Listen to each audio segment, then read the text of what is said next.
শুভ সকাল বন্ধুরা। আজকে সকালবেলা উঠে পড়েছি, যেহেতু বাপের বাড়ি আছি। সকাল বলতে 8:30টায় উঠেছি। উঠে কাজটা সেরে, বাসি কাজ সেরে নিয়ে বাসন মেজে এনে স্নান করে ঠাকুরের পুজোটা দিয়ে দিয়েছি। আর আজকে আমার বাপের বাড়ি এখানে ছিল শীতলা মায়ের পুজো, সেই জন্য পুজোর জোগাড়ও করে নিয়েছিলাম। তারপরে ডালা দিতে চলে এসেছিলাম মন্দিরে। দেখো অনেকেই ডালা দিয়ে গেছে। আর তারপরে একটু জামা কাপড়ও ভেজানোর ছিল। পুজোর দিনে কাচতে নেই জানি, কিন্তু কিছু করার নেই। আমি তো চলে যাব আজকে রাতে, সেই জন্যে কেচেও দিয়েছিলাম জামা কাপড়। সেইগুলোই পাট করে তুলে রাখছি, দেখো। আর আমি বাড়ি মানে শ্বশুর বাড়ি যাওয়ার আগে না, যা জামা কাপড় পরি সেগুলো পাট করে গুছিয়ে আলমারিতে তুলে রেখে দিই। খুব কম এমন হয়েছে যে রেখে যাই, কারণ বাবার তো থাকে, বাবার অত টাইম নেই। বাবা যেহেতু কাজে যাবে, আবার জামা কাপড় কখন গুছিয়ে রাখবে, ওর সময়ও নেই। আর তাছাড়া বাবার কষ্টও হবে, একটু নয় বসবে, সময় পেলে রেস্ট নেবে। সেই জন্যে আমি জামা কাপড়গুলো গুছিয়ে রেখে দিই, দেখো। আর এদিকে বাবা টাকা বার করছে দোকানে যাবে বলে। দোকান থেকে কি একটা, ও হ্যাঁ মনে পড়েছে, দোকান থেকে একটা তেলের প্যাকেট আনবে বলে। বাবা যে দোকানে কাজ করে সেটা হলো মুদিখানা দোকান। ওখান থেকেই আমাদের সমস্ত রকম বাজার করে আনে, কিন্তু ভুলে গিয়েছিল তেলটা আনার কথা। সেই জন্য বাবা তেল আনতে যাবে বলে টাকা বার করছিল, দেখো বার করে নিয়েছে, এবার যাবে। আর আমারও জামা কাপড় গুছানো প্রায় হয়ে এসছে, দেখো। ওই ব্লাউজটা পাট করলে হয়ে যাবে। আর জামা কাপড় গুছিয়ে ভালো করে যত্ন করে রাখতে আমার তো খুবই ভালো লাগে। পরার সময়ও বেশ ভালো মনে এলাম, কি সুন্দর পাট করা, ভাঁজ ভেঙে পরলাম, ভালো লাগে পরতেও। আর আমার যেহেতু মা নেই, সেই জন্যে গুছিয়ে রাখারও কেউ নেই। আমি এলেও গুছিয়ে রেখে যাই, দিদিও এলে গুছিয়ে জামা কাপড় রেখে যায়। কি আর করা যাবে, এটাই বাস্তব, মেনে তো নিতেই হবে। কষ্ট হলেও মাঝে মাঝে মনে হয় আমাদের কপালেই এমনটা ভগবান লিখেছে।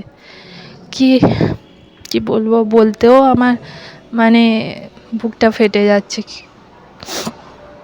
যাই হোক, মেনে নিয়েছি এইভাবেই। তাও বাবার বাড়ি গেলে একটা আলাদাই শান্তি পাই, কেন জানি না। শ্বশুর বাড়ি সব কিছু থাকলেও বাবার বাড়ি গিয়ে একটা আলাদাই অনুভূতি, সেটা প্রত্যেকটা মেয়েই বুঝতে পারে।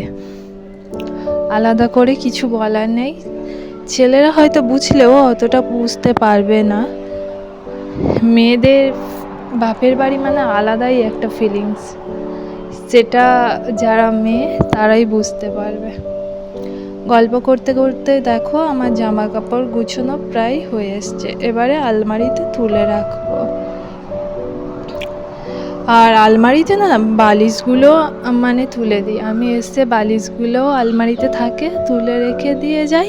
আবার আসবো যখন, তখন আবার বালিশগুলোও বার করি, কারণ আমাদের বাড়িতে বাইরে থাকলে ধুলো পড়ে যাবে, বাবা বলে অত কে কাচবে।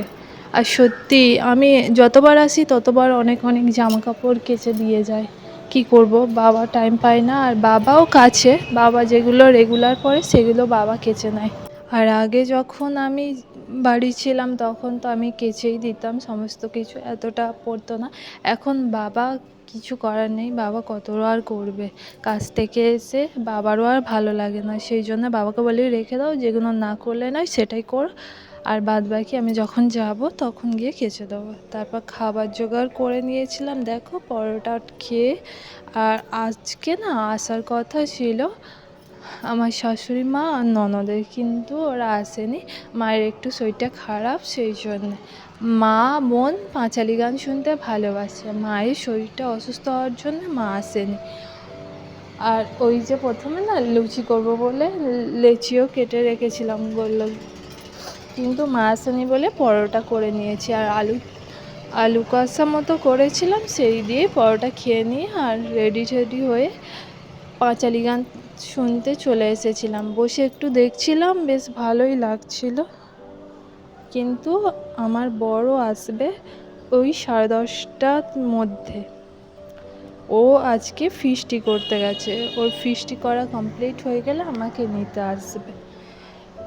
আর বেশি রাত হয়ে গেলে না বাবা মানে আমার শ্বশুর মশাই একটু মানে কি বিরক্ত বোধ হয়, সেই জন্য একটু তাড়াতাড়ি চলে যাব।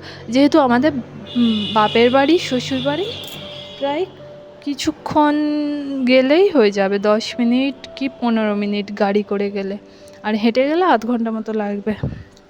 যেহেতু আমার বর স্কুটি নিয়ে আসবে সেই জন্য অসুবিধা হবে না, আর রাস্তার ধারেই বাড়ি আমাদের, ওই জন্য অসুবিধা হবে না।